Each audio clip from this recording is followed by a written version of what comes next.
வேதம் வாசிப்போம். தினம் ஒரு அதிகாரம். புதிய ஏற்பாடு. மார்க்கு எழுதின சுவிசேஷம். அதிகாரம் 1. தேவனுடைய குமாரனாகிய இயேசு கிறிஸ்துவினுடைய சுவிசேஷத்தின் ஆரம்பம். இதோ, நான் என் தூதனை உமக்கு முன்பாக அனுப்புகிறேன். அவன் உமக்கு முன்னே போய் உமக்கு வழியை ஆயத்தம் பண்ணுவான் என்றும், கர்த்தருக்கு வழியை ஆயத்தப்படுத்துங்கள், அவருக்கு பாதைகளை செவ்வை பண்ணுங்கள் என்று வனாந்தரத்திலே கூப்பிடுகிறவனுடைய சத்தம் உண்டாகும் என்றும் தீர்க்கதரிசன ஆகமங்களில் எழுதியிருக்கிற பிரகாரமாய் யோவான் வனாந்தரத்தில் ஞானஸ்நானம் கொடுத்து பாவ மன்னிப்புக்கென்று மனந்திரும்புதலுக்கேற்ற ஞானஸ்நானத்தைக் குறித்து பிரசங்கம் பண்ணிக் கொண்டிருந்தான். அப்பொழுது யூதேயா தேசத்தார் அனைவரும் எருசலேம் நகரத்தார் யாவரும் அவனிடத்திற்குப் போய் தங்கள் பாவங்களை அறிக்கையிட்டு யோர்தான் நதியில் அவனால் ஞானஸ்நானம் பெற்றார்கள். யோவான் ஒட்டக மயிர் உடையை தரித்து தன் அறையில் வார்க்கச்சையை கட்டிக்கொண்டவனாயும் வெட்டுக்கிளியையும் காட்டுத்தேனையும் புசிக்கிறவனாயும் இருந்தான். அவன், என்னிலும் வல்லவர் ஒருவர் எனக்குப் பின் வருகிறார், அவருடைய பாதரட்சைகளின் வாரை குனிந்து அவிழ்க்கிறதற்கும் நான் பாத்திரன் அல்ல. நான் ஜலத்தினால் உங்களுக்கு ஞானஸ்நானம் கொடுத்தேன், அவரோ பரிசுத்த ஆவியினால் உங்களுக்கு ஞானஸ்நானம் கொடுப்பார் என்று பிரசங்கித்தான். அந்த நாட்களில் இயேசு கலிலேயாவில் உள்ள நாசரேத்தூரிலிருந்து வந்து யோர்தான் நதியில் யோவானால் ஞானஸ்நானம் பெற்றார். அவர் ஜலத்திலிருந்து கரையேறினவுடனே வானம் திறக்கப்பட்டதையும் ஆவியானவர் புறாவைப் போல் தம்மேல் இறங்குகிறதையும் கண்டார். அன்றியும், நீர் என்னுடைய நேசகுமாரன், உம்மில் பிரியமாயிருக்கிறேன் என்று வானத்திலிருந்து ஒரு சத்தம் உண்டாயிற்று. உடனே ஆவியானவர் அவரை வனாந்தரத்திற்குப் போகும்படி ஏவினார். அவர் வனாந்தரத்திலே 40 நாள் இருந்து சாத்தானால் சோதிக்கப்பட்டு அங்கே காட்டு மிருகங்களின் நடுவிலே சஞ்சரித்துக் கொண்டிருந்தார். தேவதூதர்கள் அவருக்கு ஊழியஞ்செய்தார்கள். யோவான் காவலில் வைக்கப்பட்ட பின்பு இயேசு கலிலேயாவிலே வந்து தேவனுடைய ராஜ்யத்தின் சுவிசேஷத்தை பிரசங்கித்து, காலம் நிறைவேறிற்று, தேவனுடைய ராஜ்யம் சமீபமாயிற்று, மனந்திரும்பி சுவிசேஷத்தை விசுவாசியுங்கள் என்றார்.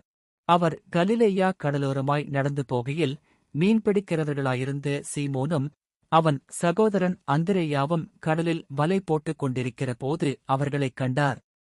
இயேசு அவர்களை நோக்கி, என் பின்னே வாருங்கள், உங்களை மனுஷரைப் பிடிக்கிறவர்களாக்குவேன் என்றார்.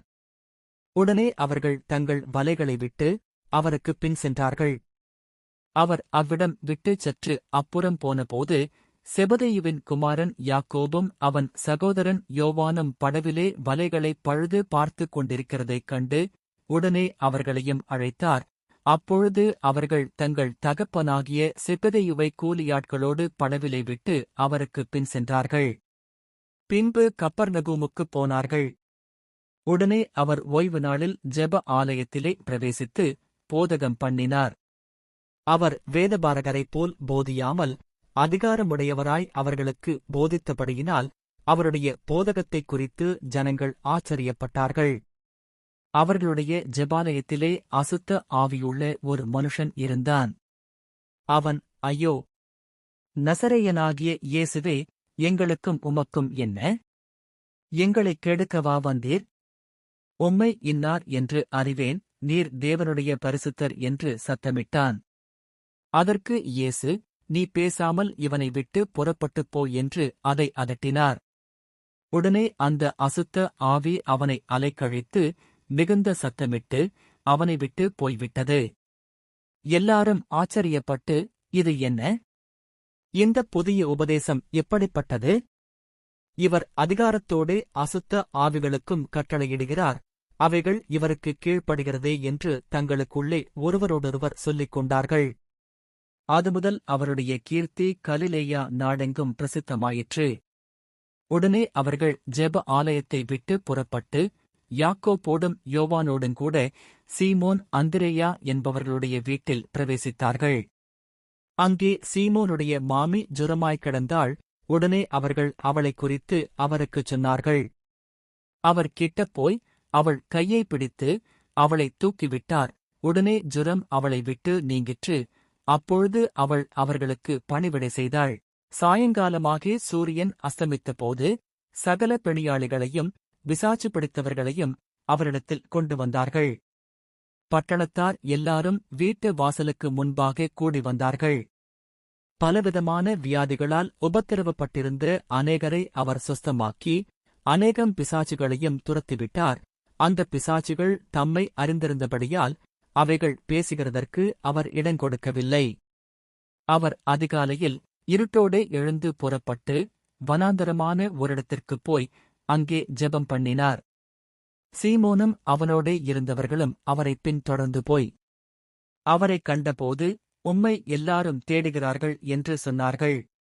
அவர்களை அவர் நோக்கி, அடுத்த ஊர்களிலும் நான் பிரசங்கம் பண்ண வேண்டுமாதலால் அவ்விடங்களுக்குப் போவோம் வாருங்கள், இதற்காகவே புறப்பட்டு வந்தேன் என்று சொல்லி கலிலேயா நாடெங்கும் அவர்களுடைய ஜெபாலயங்களில் அவர் பிரசங்கம் பண்ணிக்கொண்டும் பிசாசுகளை துரத்திக் கொண்டும் இருந்தார்.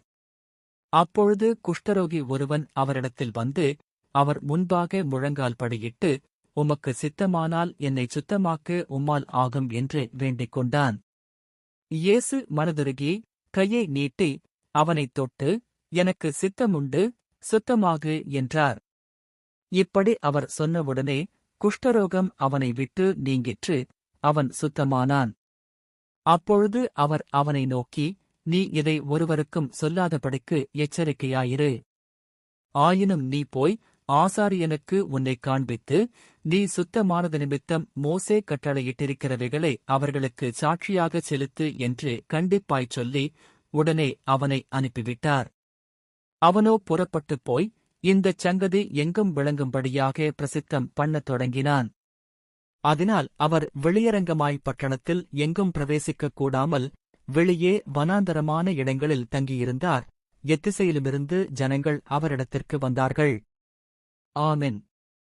கர்த்தருடைய ஆசீர்வாதம் உங்கள் மேல் இருப்பதாக.